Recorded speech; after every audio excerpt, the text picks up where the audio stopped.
दोस्तों, आज की कहानी बहुत ही ज़्यादा प्यारी है। छुपा रुस्तम। तो ये कहानी एक किसान की है। उसका बेटा होता है जो कि काफ़ी मतलब पढ़ाई लिखाई में ऐसा ध्यान नहीं देता है, बट फिर भी वो चाहता है कि भाई उसका बच्चा पढ़ लिख के कुछ आगे तरक्की कर ले।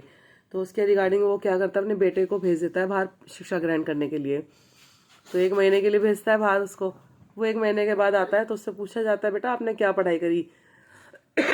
तो वो कह देता है, पिताजी मैं तो है ना कुत्तों की भाषा सीख के आया हूँ। वो अपना माथा पीटने लग जाते हैं, हे भगवान बताओ, मैंने तुझे इतना पैसा देके इसलिए भेजा था कि तू कुत्तों की भाषा सीख कर आए।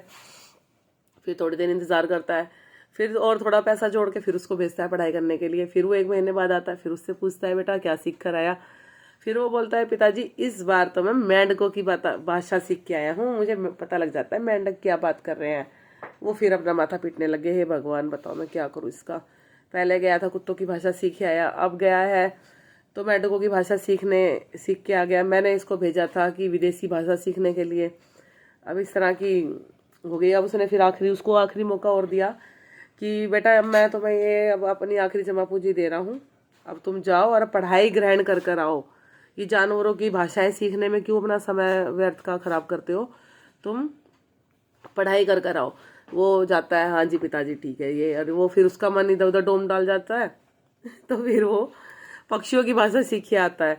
फिर उसका पिताजी पूछता है, बेटा क्या सीख कर आया? वो कहता है, पिताजी इस बार तो मैं पक्षियों की भाषा सीख के आया हूँ, मुझे पता है वो चिड़िया वहाँ बैठी क्या कह रही है।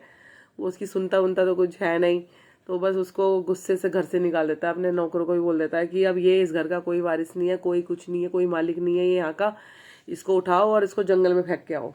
और वो इतना गुस्सा इतना क्रोधित तो भाई होएगा, भाई 3 बार उसने इतना पैसा लगा दिया बच्चे को कि भाई पढ़ के आ, लिख के आ, कुछ मतलब ज्ञान की बातें लेकर आ, व्यापार की बातें सीख कर आ, और वो जानवरों की बातें सीख के आ गया, जानवरों की भाषाएं सीख कर आ गया। तो भाई उसने उसको गुस्सा करके भगा दिया। अब वो जंगलों में भटकने लग गया। अच्छा था बाय नेचर, बहुत ही प्यारा था, तो वो जंगलों में भटकने लग गया। अब जंगलों में भटका, अब रात होने वाली थी। अब उसने सोचा भैया अब क्या करा जाए, तो जंगल है, कहीं जंगली जानवर ना आ जाए। तो उसे दूर एक किला दिखाई दिया। वो किले के पास गया, किले के मालिक से बोला कि अगर आपकी अनुमति हो तो क्या मैं यहाँ पर रुक सकता हूँ? तो उसने बोला, बेटा आप रुक तो सकते हो, लेकिन दिक्कत ये है कि मेरे पास जो कमरे हैं वो मेरे मतलब मेहमानों के जो कमरे हैं वो पीछे हैं, और पीछे कोई जाता नहीं है। क्यों नहीं जाता? उनके पीछे बहुत ही ज़्यादा मतलब खूंखार कुत्तों ने अपना डेरा बसा रखा है, और वो वहाँ पे किसी को भी नहीं जाने देते। अभी तुम्हारे आने से थोड़ी देर पहले ही एक आदमी को उन्होंने घायल कर दिया है बहुत ज़्यादा। तो मतलब यहाँ तो मैं बहुत ज़्यादा परेशान हो गया हूँ। अगर तुम चाहते हो उन कुत्तों के साथ रहना तो तुम रह सकते हो। तो उसने बोला, जी मैं रहने को तो रह लूँगा, लेकिन उसने थोड़ा विचार लगाया इस बात पे कि ठीक है मैं रहूँगा, लेकिन पहले आप मुझे कुछ खाना दे दीजिए उन कुत्तों के लिए, जिसकी वजह से वो मतलब मैं उनको खाना दिखाकर वहाँ रह सकूँ। तो उसने बोला ठीक है ऐसी बात है। तो उसने खाना वाना दिया, वो गया, उसने कुत्तों को खाना खिलाया, और फिर कुत्तों ने उसको बताया कि वो क्यों इतना ज़्यादा भौंकते हैं, क्यों वो लोगों को मतलब इतना परेशान करते हैं। तो वो आया, उसने बताया उसको मालिक को कि जी बात ऐसी है। अगले दिन आया जैसे, तो वो हैरान हो गया। वो सोचा कि वो घायल वायल होकर आएगा।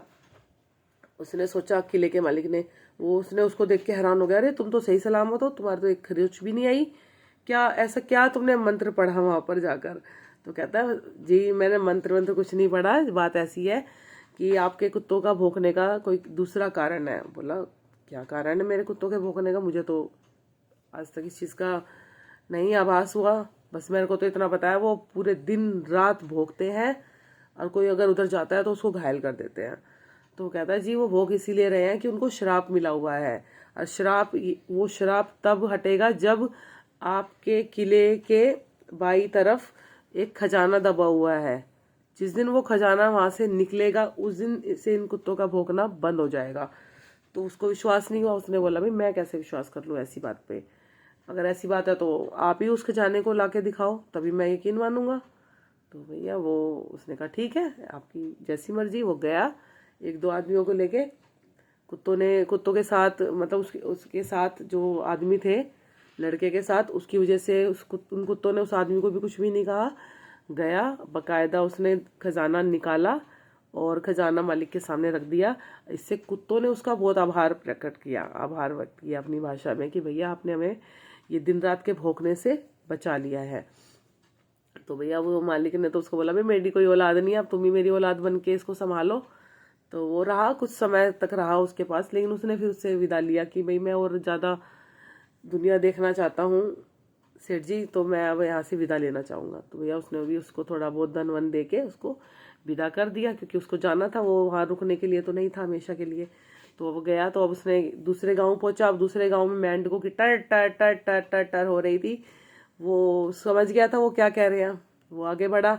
अब उसने देखा कि इस गांव का क्या माहौल है। गांव का माहौल ऐसा है कि वहाँ पे बारिश नहीं हो रही थी, लोगों ने खेती बाड़ी करना छोड़ दिया था। काफ़ी लोग ज़्यादा मतलब खेती बाड़ी को छोड़कर इधर उधर के कामों में लग गए थे, कुछ पलायन कर रहे थे कि भैया ये गांव तो ख़राब है, ये यहाँ की ज़मीनें ख़राब है, यहाँ तो कुछ भी नहीं हो रहा, ये वो ऐसा सोच सोच के। तो फिर उसने दो पक्षियों की बातें सुनी। अब दो पक्षी बात ये कर रहे थे कि मैं अभी पश्चिम दिशा की तरफ से आ रहा हूँ और वहाँ से काले बादलों का मतलब समूह आ रहा है यहाँ पर बरसने के लिए, और कम से कम 15-20 दिन यहाँ पे खूब लगातार बारिश होगी। 15-20 दिन बाद खूब बहुत अच्छी बारिश होगी लगातार 20-22 दिन तक। तो अब उसने सुन ली। अब उसने ये बात बता दी पूरे गांव वालों को। अब गांव वालों ने उस पर कुछ ने विश्वास करा, कुछ ने नहीं करा, लेकिन फिर भी काफ़ी संख्या में लोगों ने उस पर विश्वास करके खेती बाड़ी के लिए अपने खेतों में बीज डाल दिए। और भैया बीज डालने के बाद 20 दिन इंतज़ार करा, 20 दिन बाद क्या झमाझम बारिश हुई है कि खूब बढ़िया, बहुत अच्छी खेती हुई। और भाई लोग इतने ज़्यादा प्रसन्न हुए, बहुत ही ज़्यादा।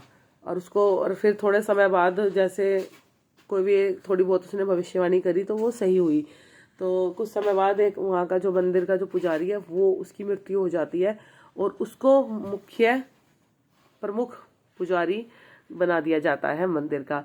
और उसको ये बात पहले से ही पता थी कि जो पुजारी है उसकी मृत्यु होने वाली, क्योंकि जब वो गांव में घुसा था तभी मेंढकों की टर ने उसको बता दिया था कि अब इस गांव के जो मुख्य पुजारी हैं, बड़े साहब पुजारी हैं, बड़े पुजारी, उनका समय निकट आ चुका है।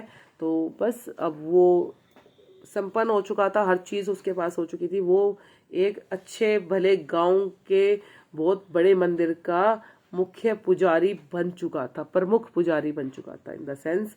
और ये बात जब उसके पिता को पता लगी तो उसे अपने बेटे पर बहुत गर्व महसूस हुआ कि उसने जो भी उस पर धन लगाया था पढ़ाई के लिए, ये और बात उसने पढ़ाई नहीं करी, लेकिन वो सफल हो गया अपने जीवन में।